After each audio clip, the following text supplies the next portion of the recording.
Muy buenas noches a todos los presentes. Vamos a dar comienzo a la charla de difteria que nos toca el día de hoy. Ya comenzamos a grabar la sesión.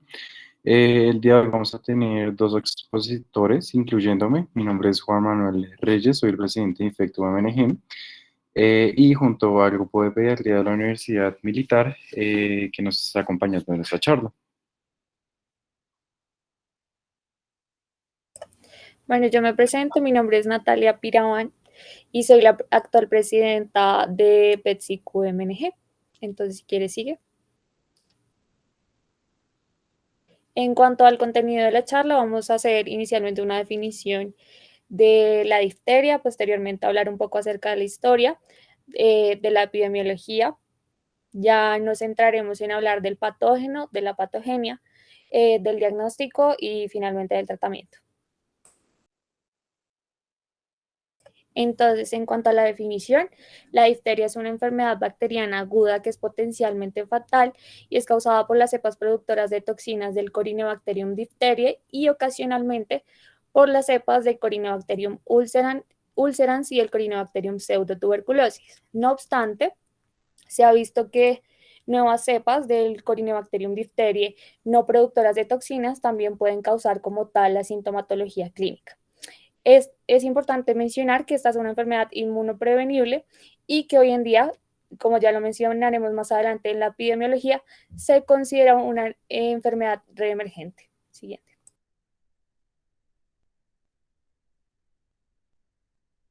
En cuanto a la historia de la enfermedad, en la historia de la humanidad en general y en la medicina en particular, son múltiples las bibliografías que describen un proceso asfíctico y contagioso que se destacaba como lo escribían en aquella época por su implacable virulencia, estadísticas escalofriantes que mortificaron familias y diezmaron poblaciones.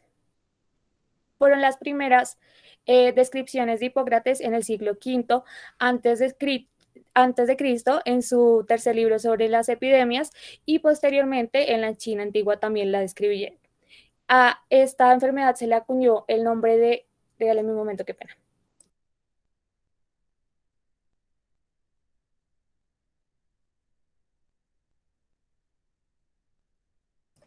Ya, qué pena.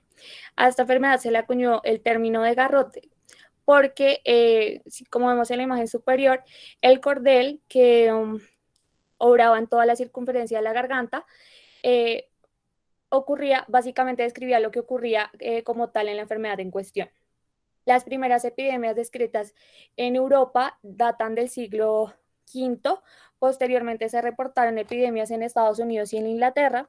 En el año 1826, Bretonneau, quien describió la forma laringea de la enfermedad, la llamó inicialmente difteritis, pero posteriormente Armand Trousseau, discípulo de Bretonneau, elimina este sufijo itis ya que se daba cuenta que no era como tal una inflamación y pasa a llamarlo difteria. Frente a otros hitos importantes, está que en 1883 fue identificada por primera vez por Klebs y en 1884 cultivada con éxito. Los descubrimientos científicos cruciales que incluyen el descubrimiento de la beta-corinebacteriófagos portadores del gen TOX y la secuenciación completa del genoma, fueron como los más importantes para la historia de la enfermedad.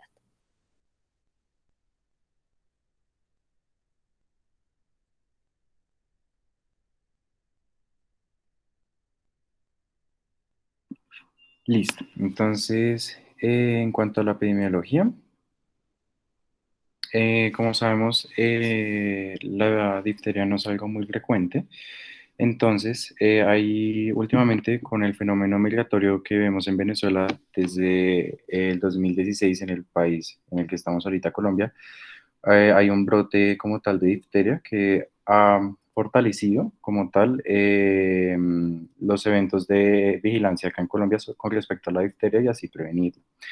Entonces, en esos últimos 4 años que pasó de este evento migratorio, se han visto 151 casos probables, en los cuales en el 2018 fueron notificados 58, de los cuales esas notificaciones, 8 fueron confirmados, y en el 2019 ya hubo 47 casos, que solamente uno fueron confirmados. Acá en Colombia, pues como ven en el mapa, que son más frecuentes en algunos sitios y no tanto en los demás, más que todo arriba. que es donde más se notifican. Más que todo, y más específicamente hablando de las semanas epidemiológicas, ahorita en el 2020, la semana 1 a la semana 53, en un total de 5 países se notificaron 80 casos confirmados, disculpen, de difteria, incluidas 21 defunciones en la región de América. Cuando hablamos de la semana en específico epidemiológica 1 y 53, en el 2020 fueron confirmados 66 casos acá en Colombia, el cual el 56% se presentó en el grupo de edad de 6 a 14 años y el 23% se presentó en el grupo de edad de 1 a 5 años. Ya respecto a las defunciones, perdón, ocurrieron 9 casos en el grupo de 6 a 14 años, 4 en el grupo de 1 a 5 años y 3 en el grupo de 15 años o más. Como tal, el país no cuenta con una política nacional de vacunación del personal de salud, ni cumple con una meta establecida en el Plan de Acción Regional de Inmunización. Por lo tanto, eso es a lo que quieren llegar y una objetivización, ya que, como dije, desde el 2016 se ha venido estando pues ese brote epidemiológico que les decimos que pues viene siendo desde este evento migratorio que viene desde Venezuela. En cuanto al patógeno como tal, el Corynebacterium, la familia Corynebacterium, comprende más de 100 especies y subespecies. Estos son bacilos gram positivos aerobios, que se consideran un grupo heterogéneo, ya que se agrupan, si bien se agrupan por su morfología, propiedades de tinción y contenidos de guanina más citosina, la morfología con la técnica de Gram en general es una forma irregular que asemeja a un garrote. Y por eso suelen denominarse bacterias corineformes. Estas poseen una pared celular que contiene arabinosa, galactosa y ácido mesodiamonipimelico, así como ácidos micólicos de cadenas cortas. El género Corynebacterium hace parte de la microbiota nasal comensal y, como lo dice ahí, inhibe la colonización nasal de otros microorganismos oportunistas como el Staphylococcus aureus y a su vez disminuye la virulencia de estos microorganismos.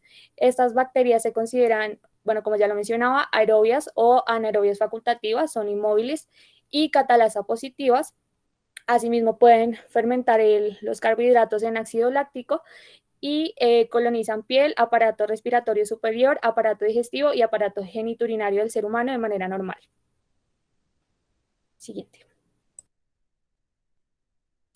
Bueno, entonces aquí en esta imagen podemos ver en la parte izquierda la tinción de Gram de estas bacterias, que pues revela la presencia de unos agregados y también de cadenas cortas de bacilos en forma irregular, que era lo que les decía como en forma de garrote.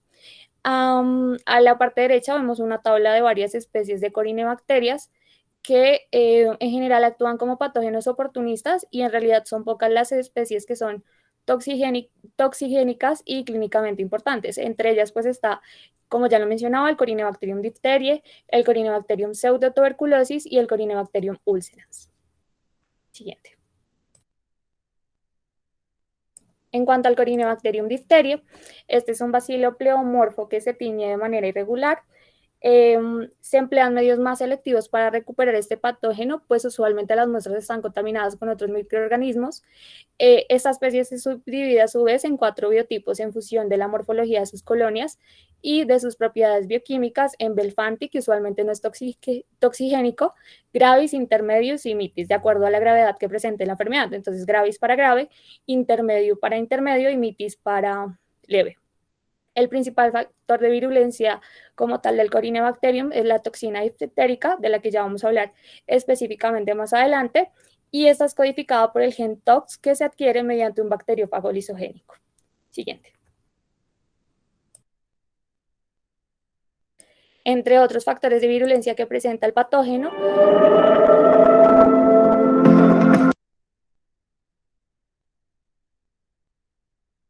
qué pena. Este patógeno alberga 3 grupos de genes de Pilus que codifican a 9 proteínas de Pilus o fimbrias, de la SPA-A a la SPA-I, que van a favorecer la adhesión del microorganismo, y a su vez cada proteína va a contener un motivo LPXTG. Este motivo como tal se va a escindir por medio de unas proteínas de unas enzimas ortasas y posteriormente esto va a favorecer la colonización, el aumento de la virulencia y como tal va a potenciar dicha adhesión. Entre otros factores de virulencia, lo que les mencionaba la toxina diftérica, adhesinas, hemaglutininas que se encargan de la citotoxicidad y apoptosis de las células epiteliales y proteínas no fimbrias expuestas a la superficie. Siguiente. Las cepas de Corynebacterium diphtheriae que no son toxigénicas y que son relevantes, pues van a, a significar esta reemergencia del patógeno. Estas genotípicamente son TOX positivos, es decir, presentan el TOX que les pueden aportar posteriormente, que le pueden aportar posteriormente la capacidad de producir la toxina diftérica, pero no expresan esta toxina porque hay mutaciones o lesiones de los nucleótidos. Entonces, como tal, tienen el gen, pero el gen no es funcional. No obstante, esas pueden actuar como reservorio para la aparición de cepas toxigénicas si en un futuro, por la infección del bacteriófago, adquieren nuevos genes TOX que van a ser funcionales. En cuanto a las lesiones cutáneas o las caries dental donde se encuentran estas cepas, van a ser los principales portales de entrada y sus principales factores de virulencia son la formación de biopelículas y las proteínas pilus o fimbrias SPA-D y SPA-H. Siguiente. Listo, ahora vamos con la patogenia y la patogénesis de la enfermedad. Entonces, la puerta de entrada va a ser por nariz o boca y es donde los bacilos van a permanecer localizados en las superficies de las mucosas del tracto respiratorio superior. En ocasiones, también se puede dar en las membranas oculares o genitales, que pues me van a servir como un sitio de localización. Los bacilos no pueden invadir la piel intacta, pero estas pueden afectar pues lesiones cutáneas que ya son o pues ya hay preexistentes. Como habíamos dicho, tiene un periodo de incubación de 2 a 4 días y ya después de esta es cuando las cepas lisogenizadas pueden elaborar las toxinas. Entonces, lo que les estamos hablando es de esa toxina difterica, que es el principal factor de virulencia que tiene el bacilo. Entonces, esta como tal se secreta como un único polipeptido de 535 aminoácidos con un peso molecular de 58.342 Daltons. Como tal, la toxina se va a componer de dos subunidades. Una subunidad B, que sería grande, B grande, que participa en la unión del receptor, y la subunidad A, que es una parte enzimática que activa enzimáticamente activa de la toxina.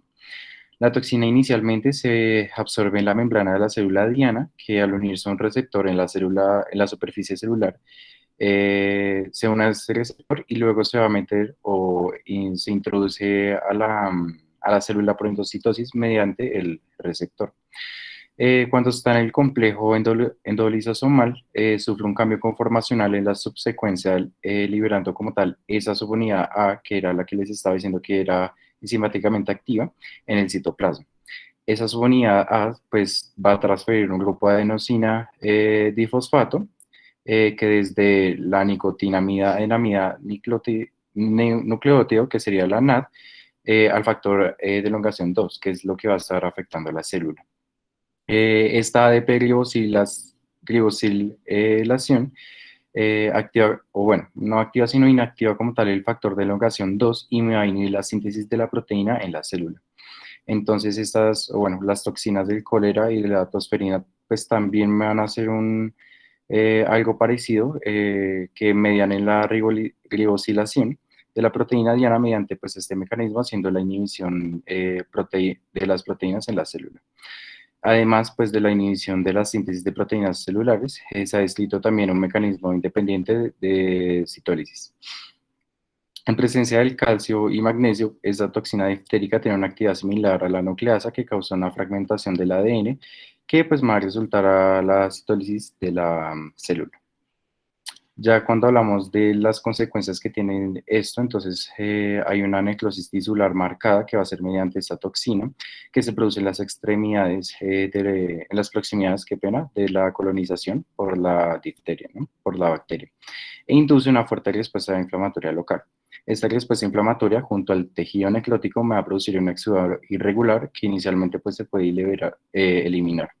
A medida que va avanzando la infección, entonces hay un aumento de la producción de la toxina que me provoca un ensanchamiento centrífugo del área de la infección y esto finalmente se va a desarrollar en un exudado fibrinoso, que va a ser pues una membrana adherente resistente que resulta en la coagulación del exudado. El color como tal de la pseudomembrana inicialmente va a ser blanco, pero pues con el transcurso del tiempo se vuelve gris sucio. Y ya al final del curso de la infección aparecen manchas verdes o negras en la membrana que representa como tal el área de necrosis. Ya cuando hablamos de un análisis histológico de esta pseudomembrana, que pues difiere según el sitio de formación y maduración de la membrana. El análisis de esta pseudomembrana faríngea muestra fibrina, células inflamatorias, componentes principalmente por neutrófilos, glóbulos rojos y colonias del organismo, y también pues, podemos ver células epiteliales superficiales. Ya cuando hablamos del desarrollo de infecciones graves, las cuales van a ser congestión vascular significativa, edema intersticial, exudado de fibrina e infiltración neutrofílica intensa. Esto puede ocurrir, bueno, más que todo puede ocurrir un sangrado profuso cuando se arranca la membrana de la que estaba hablando, ¿no? El tejido hematoso y la membrana ectérica también pueden invadir estas vías respiratorias, que pues también hablamos de que la membrana se desprende espontáneamente durante ese periodo de recuperación que tiene, aunque puede producirse un desprendimiento durante la fase aguda de la enfermedad y eso me puede provocar una aspiración. Ocasionalmente entonces se puede desarrollar una infección bacteriana secundaria que clásicamente puede ser por un Streptococcus pyogenes. Eh, y pues se puede desarrollar una bronconeumonía, que ese es un diagnóstico patológico, de patología más que todo, no tanto clínico, que es cuando el exudado entra a las vías respiratorias pequeñas y los alvéolos. Sin embargo, pues las infecciones de esos sitios es muy poco común. También pues se ha reportado infecciones del esófago y estómago con lesiones de pseudomembranas indistinguibles de las lesiones encontradas pues en el tracto respiratorio. Pues también hablamos de que la toxina, pues producida en el sitio de la infección, se distribuye por todo el cuerpo, por todo el torrente sanguíneo y los vasos linfáticos. Esta distribución pues puede ocurrir más fácilmente cuando la faringe y las amígdalas están cubiertas por esta membrana diftérica. También podemos decir que pues cualquier órgano o tejido puede resultar dañado como resultado de esta toxina diftérica, pero pues cuando ya hablamos de lesiones del corazón, del sistema nervioso y de los riñones son particularmente prominentes, ¿no? En estos órganos son los cuales se van a ver más afectados. Clínicamente pues pueden aparecer después de un periodo de latencia que es variable, que puede ser de 10 a 14 días, ya cuando hablamos de la miocarditis, o cuando hablamos de manifestaciones del sistema nervioso central, o bueno, en sistema nervioso en general, puede aparecer después de las 3 a 7 semanas y que puede representar como una neuritis periférica. Ya cuando hablamos de una neuropatía periférica, que ya es algo secundario a la infección por difteria, y pues los estudios histológicos han demostrado que los nervios afectados tienen una degeneración significativa en las vainas y axones en la mielina. Entonces, por ejemplo, podemos tener una neuritis tóxica, que hay una degeneración en la grasa de la mielina paranodal y se puede observar al principio del curso de la enfermedad. Bueno, pues las infecciones también se pueden provocar por una necrosis, una degeneración hialina del hígado, que pues esto me puede provocar ya en el paciente una hipoglicemia. Y se sabe que la hemorragia suprarrenal, la necrosis tubular aguda del riñón se producen como una consecuencia también de la difteria. En cuanto a la clínica, el tiempo entre la infección por el Corynebacterium y el desarrollo de los síntomas puede variar usualmente de 1 a 10 días, pero típicamente se presenta a los 2 o a los 5 días de la infección y las personas infectadas pueden transmitir la enfermedad incluso hasta 4 semanas después.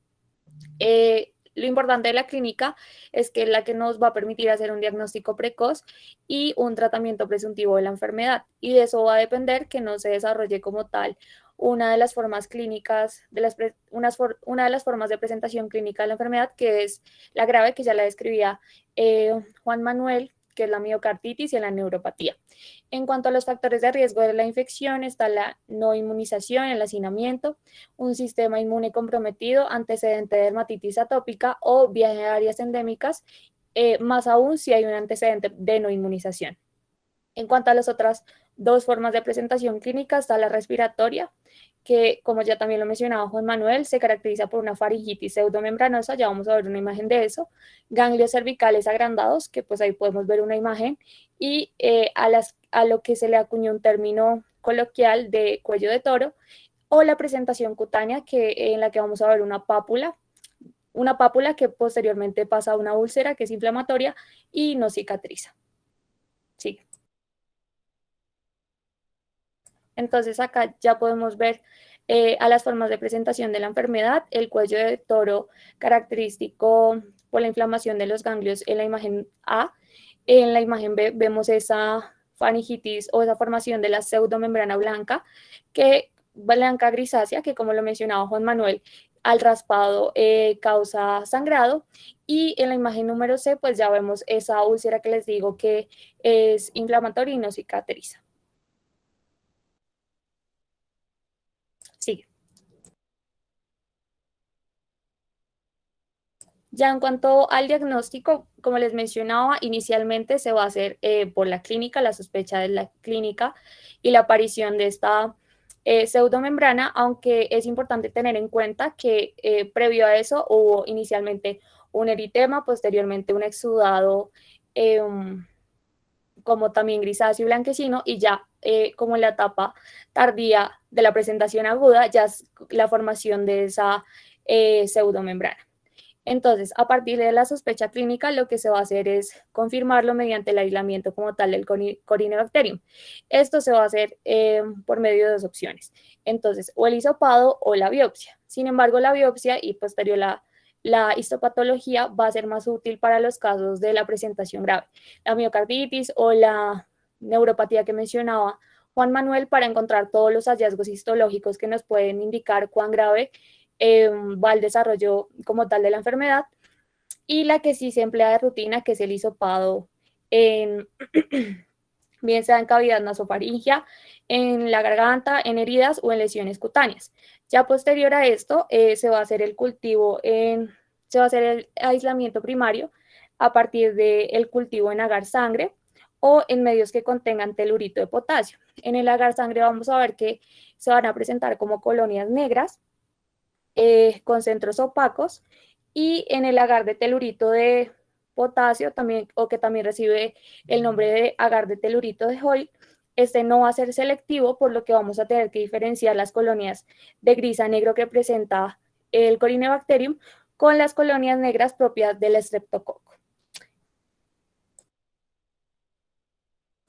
No, devuélvete un momento. Entonces, posterior a la identificación de estas colonias, vamos a hacer dos procesos.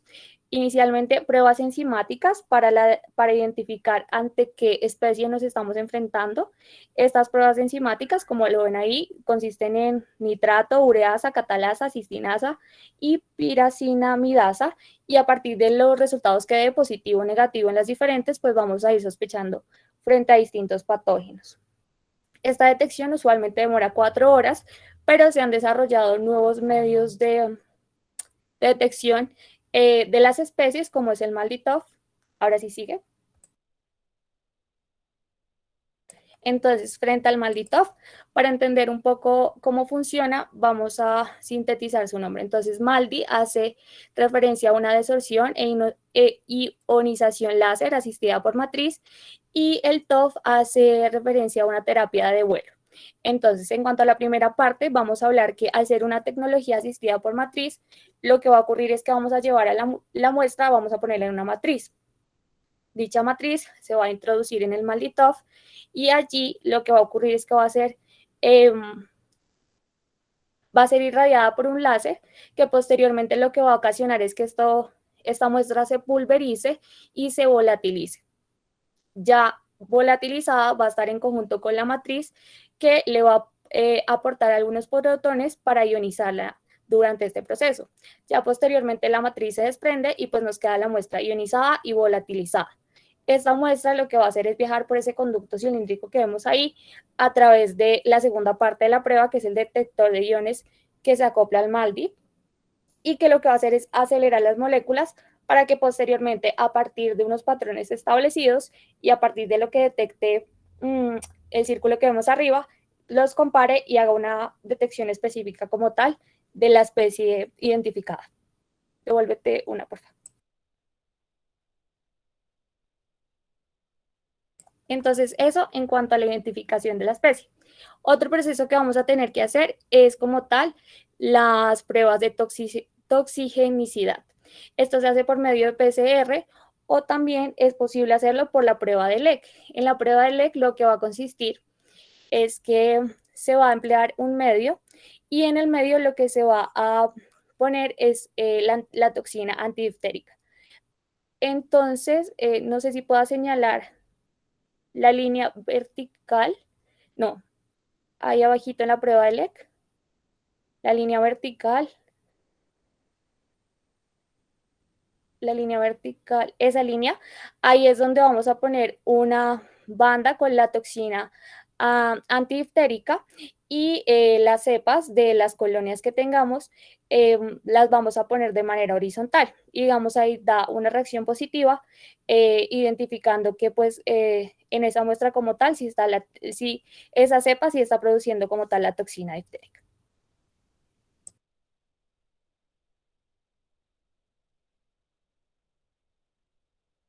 Sigue.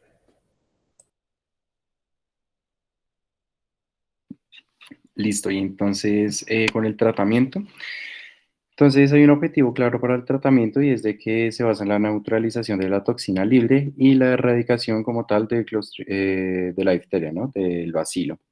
Ya sea con esta antitoxina o pues también con antibióticos, pero sobre todo va a ser con esta antitoxina. Como tal va a ser una antitoxina equina, que la administración debe basarse en el sitio y el tamaño de la membrana, el grado de la toxicidad y la duración de la enfermedad, y debe tomarse clínicamente lo antes posible. Entonces, como había dicho, entonces la antitoxina, bueno, la dosis de antitoxina va a ser empírica. Esta va a ser para neutralizar la toxina circulante o la toxina que se absorbe en las células, pero va a ser ineficaz cuando ya las células han sido penetradas en esta. El tratamiento temprano es esencial para limitar este daño tisular que estábamos hablando de la patogenia. Se debe administrar una dosis adecuada de antitoxina por vía intravenosa lo antes posible para pues, poder neutralizar todas esas toxinas libres que tiene en el cuerpo el paciente. Se usa una sola dosis, esto es sobre todo para evitar el riesgo de desarrollar sensibilización por dosis repetidas de suero de caballo. También se deben realizar pruebas de sensibilidad del suero de caballo antes de administrarla. Y pues sus indicaciones de uso, así como las instrucciones, también las podemos ver en una página que, si la desean ver, que sería en el Centro de Operaciones de Emergencias. La dosis como tal va a ser empírica, como les había dicho. Entonces, cuando hablamos de una enfermedad faringia o laringia de 48 horas de duración o menos, se debe tratar con 20.000 a 40.000 unidades. Cuando ya hablamos de una enfermedad nasofaringia, va a ser de 40.000 a 60.000 unidades. Y cuando hablamos de una difteria faringia o laringia grave, va a ser de 80.000 a 120.000 unidades de antitoxina. Cuando hago referencia al título de la diapositiva de última dosis, me hago referencia a las 80.000 a 120.000 unidades de antitoxina, las cuales también las podemos administrar en pacientes que tengan síntomas clínicos mixtos, pacientes con edema muscular o enfermedad de más de 48 horas de evolución. También pues se ha debatido sobre el valor de la antitoxina en el tratamiento de enfermedades cutáneas, pero pues hay algunos que van a recomendar de dar una dosis de entre 20.000 a 40.000 unidades, porque pues se han informado algunos efectos tóxicos. Cuando hablamos del uso de inmunoglobulina intravenosa para el tratamiento de la difteria respiratoria cutánea, como tal no ha sido aprobada ni evaluada para determinar su eficacia y por lo tanto está un poco limitada. Hay un anticuerpo monoclonal humano que pues, puede reemplazar la antitoxina diftérica equina que está en desarrollo y pues es prometedor para un agente terapéutico potencial. Aunque pues los antibióticos no van a sustituir como tal ese tratamiento de la antitoxina, se debe administrar cuando se sospecha clínicamente de difteria. Entonces tenemos la penicilina y la eritromicina. Entonces tenemos la penicilina G acuosa que podemos poner una dosis de 100.000 a 150.000 unidades por kilogramo día, divididas en 4 dosis por vía intravenosa. O mejor, que sería la penicilina procaína de 25.000 a 50.000 unidades kilogramo día, un máximo de 1.2 millones de unidades. y esta se puede dividir en dos dosis que se va a dar por vía intramuscular.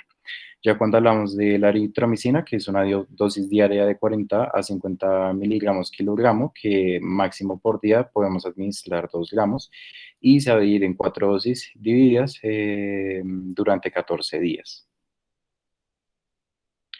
Hay algo importante y es de que se deben obtener cultivos de seguimiento al menos 2 semanas después de que se complete la terapia con antibióticos. Entonces, si son positivos, se va a administrar eritromicina durante 10 días más. Y pues hay que tener en cuenta que se ha observado cierta resistencia a la eritromicina, que es muy poco común y se desconoce su importancia epidemiológica. Eh,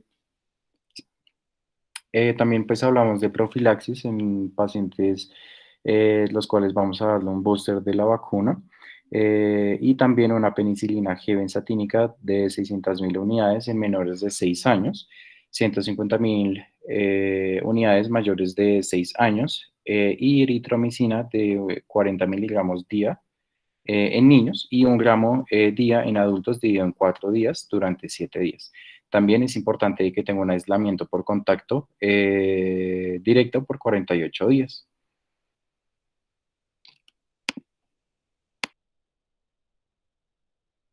Y ya para finalizar, vamos a hablar acerca de la vacunación, de la vacuna.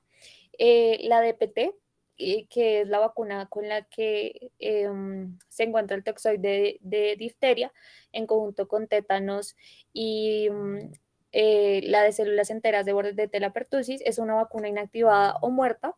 Estas básicamente como que se realizan a partir de que la muestra de la bacteria, en este caso, se deja crecer en medio de cultivo y luego es inactivada por calor o por sustancias químicas.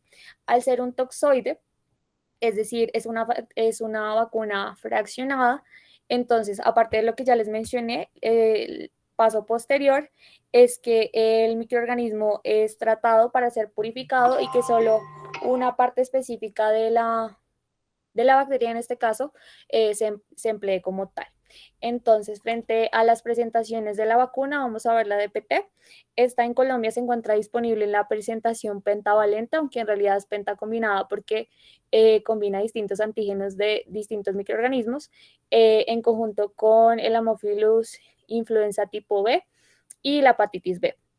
Entonces, esta hace referencia a la trivalente de toxoides de difteria y tétanos y células enteras de Bordetella pertussis. Esta pentavalente se encuentra disponible hasta los 23 meses de edad y a partir de allí solamente se encuentra la presentación trivalente de DPT de 1 a 6 años de edad. Esta se emplea dentro del esquema a los 2, a los 4 y a los 6 meses de edad, con un intervalo de 8 semanas entre dosis, el primer refuerzo al año de la tercera dosis, el segundo refuerzo a los 5 años de edad y un mínimo intervalo entre el primero y el segundo refuerzo de 12 meses. También vamos a tener otras formas de presentación, la DTPA, difteria, tétanos y pertussis celular, la TD, que es el toxoide tetánico y diftérico para adulto, la TD, toxoide tetánico y diftérico tipo pediátrico, y la TDAP, que es el toxoide tetánico, toxoide diftérico reducido, y el antígeno celular de Bordetella pertussis, que está indicada para adolescentes y adultos. Sigue. Entonces vamos a hablar de algunos casos en específico de la vacunación para el adulto. Esta se hace con el que les mencionaba, que se denomina TDAP, que hace referencia al toxoide tetánico, toxoide diftérico reducido y el antígeno celular de Bordetella pertussis, que está indicado a partir de los 6 años, de los 7 años, y que para el caso del adulto, en caso de que anteriormente no haya recibido una dosis de ella, a los 11 años o después de esto, va a requerir una dosis de TDAP y luego una de el toxoide tetánico y diftérico de adulto o de la TDAP cada 10 años. Hay otras situaciones especiales como el embarazo, que va a requerir una dosis de TDAP durante cada embarazo, preferiblemente en la primera parte de las semanas de gestación entre la 27 y la 36, y en el caso pues de la porción de tétano para el manejo de heridas.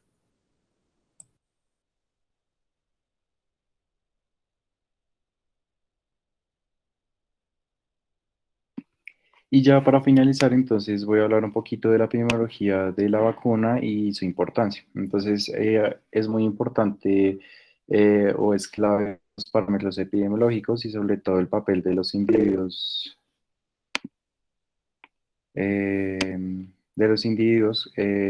asintomáticos y más que todo en la transmisión y la eficacia del control. Entonces, la vacunación es muy eficaz para prevenir la enfermedad asintomática. Entonces, se habla de que más del 87% con 3 dosis va a ser eficaz para prevenir esta enfermedad asintomática, pero lo importante acá es que no va a prevenir ningún efecto en la infección, que esa era una de las preguntas que habíamos hecho en el Instagram, que es muy eficaz para prevenir esa enfermedad asintomática, pero no tiene ningún efecto en la prevención de la infección. Y aunque aquellos con infección no asintomática aún lo transmiten, lo hacen solo a una tasa de 24%.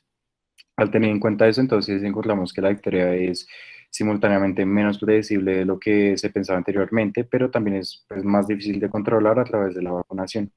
Entonces, parece que el uso generalizado de los antibióticos probablemente desempeñe un papel en el mantenimiento de la inmunidad colectiva a través de una eliminación acelerada de la colonización y por lo tanto una reducción de casos secundarios por la transmisión. La cobertura pues, de la vacuna completa solo va a ser eficaz para interrumpir la transmisión en el 27% de los casos cuando hay brotes. Sin embargo, esto mejora al 70% con el tratamiento antibiótico rápido del 90% de los casos sintomáticos. Entonces, hay unos resultados también en pantalla de la referencia que apoyan la idea de que esa administración masiva de antibióticos, en particular la citromicina, que llega a tanto individuos sintomáticos como asintomáticos, podría ser eficaz para hacer ese control de la difteria. Esto pues podría ser particularmente efectivo si se combina con otras actividades en la atención médica masiva, que es, por ejemplo, la vacuna. Entonces, pues con la interrupción de la transmisión lograda, con solo el 27% de cobertura de la población y el beneficio adicional de una reducción sustancial de la mortalidad por todas las causas, ese enfoque debe explorarse para pues un despliegue rápido, particularmente cuando pues haya una crisis o cuando haya un brote de difteria. También pues el tratamiento oportuno de los casos sintomáticos con la antitoxina, que era lo que estábamos hablando, es fundamental para limitar esa morbilidad y mortalidad, especialmente en esas personas que no están vacunadas o la población no vacunada. Pues un poco de historia es de que antes del desarrollo de la antitoxina, los brotes grandes producían regularmente una mortalidad de hasta el 69%. Ahorita los brotes más recientes en poblaciones que carecen de acceso han visto una mortalidad del 21%, entonces vemos una reducción significativa con relación pues, a cuando no teníamos ni la antitoxina ni la vacuna. Entonces eso era todo por hoy y de nuestra charla de difteria. Muchísimas gracias y a continuación pues va a haber algunos comentarios de la doctora y preguntas que tengan en cuenta.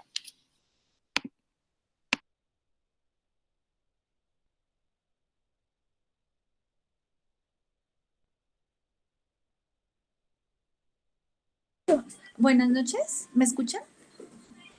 Sí, doctora, ahí la estamos escuchando. Bueno, Juan Manuel y Natalia, muchas gracias por la presentación, me parece que fue muy completa.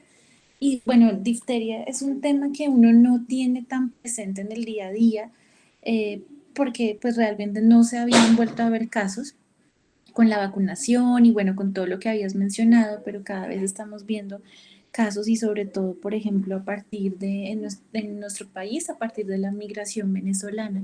Entonces hay que tenerla en mente y tenerla presente en sus rurales o más adelante, porque pues definitivamente sí está presente aún en nuestro medio. Así como, como otras infecciones, ¿no? Por ejemplo, sarampión, que también hay brotes importantes e incluso más frecuentes en este momento. Este movimiento antivacunas a nivel mundial está afectando también considerablemente.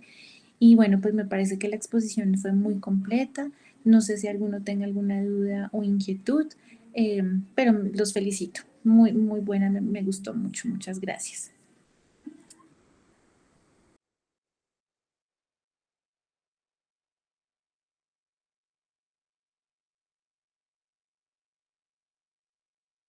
¿Alguien quisiera decir o comentar algo?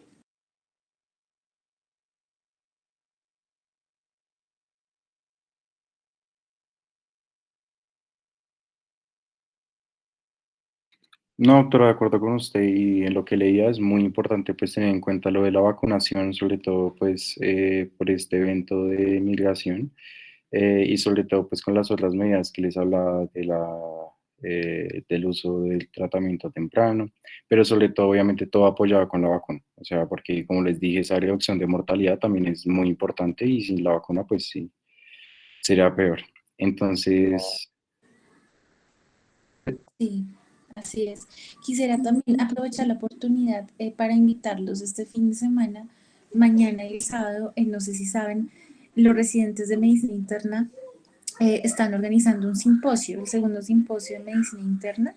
Entonces, es modalidad presencial y virtual. Presencial son 150 cupos que tiene el aforo, el auditorio del hospital. Y las charlas de mañana están a cargo de los residentes y pues para ustedes son muy útiles porque son charlas sindrómicas, entonces síndrome febril y anemia, etcétera. Y las del sábado estamos varios de los especialistas que trabajamos en el hospital.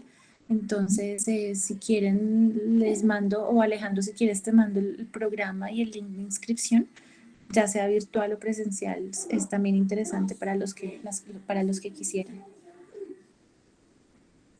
listo, doctora, entonces nosotros lo compartimos por el grupo y cualquiera que esté interesado pues se inscribe. Entonces, muchas gracias. Si quieren, entonces vamos a esperar 5 minutos por si tienen alguna pregunta, para que pues también aprovechen a la doctora que está acá. Y también recuerden que en el chat está el link de asistencia para que lo llenen. Buenas noches. Sí, buenas noches. Hola, es que, digamos, no me quedó claro porque en una parte hablaron que como que era normal encontrarlo. No sé si en algún momento, digamos, la bacteria, la difteria, se puede encontrar como bacteria comensal, pues en las personas, no sé.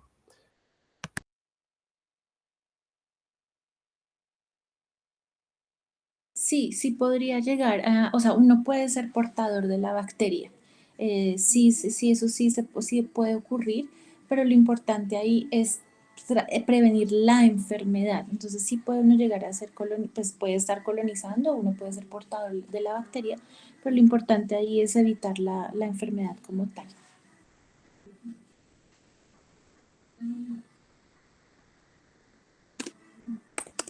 Vale, gracias. Bueno.